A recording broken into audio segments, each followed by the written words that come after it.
Hi, everyone. Frank Rohde here with Ownify. I was just on a podcast earlier today, Housing Insiders, with Jonathan Lawless and Jeremy Potter.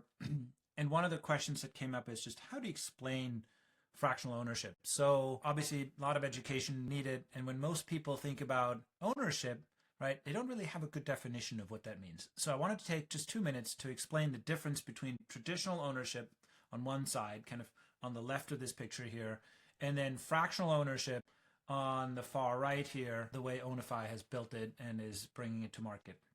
So traditionally, the way we think about ownership is, a home buyer buys a home, and that means that their name goes on title, they file title with the county, and usually, especially first-time home buyers aren't all cash buyers, they use a mortgage, right? So they go to a lender, bank, non-bank lender, they get a mortgage, and the lender places a lien on the title. That basically means that if you default on the mortgage, you don't make your payments, the lender can exercise that lien and effectively take over the home and foreclose through a foreclosure process, sell it, and any equity that might be in the home gets settled through that way. So really, you're not a free and clear title holder. You have a title, but you're paying it off over usually 30 years, principal and interest. So that's kind of the traditional way, and that's what most counties in the U.S. understand, and what most consumers and realtors and agents understand the traditional ownership model to be.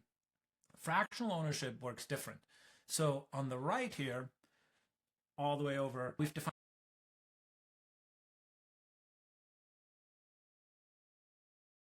and then pledges title to the lender.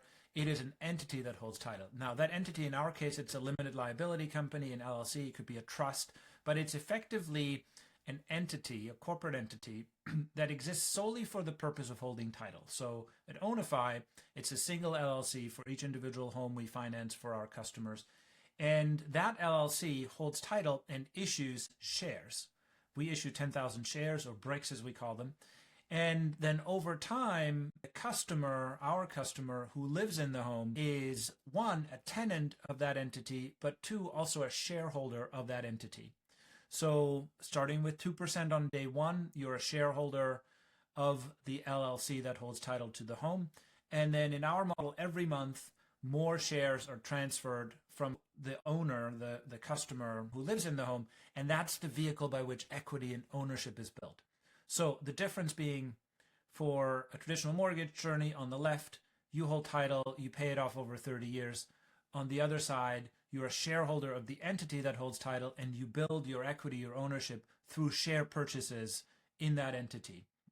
Eventually, you on the right have the opportunity or the option to then buy the home outright from the LLC, and that kind of puts you back onto the journey on the left, which is ownership the traditional way, holding title.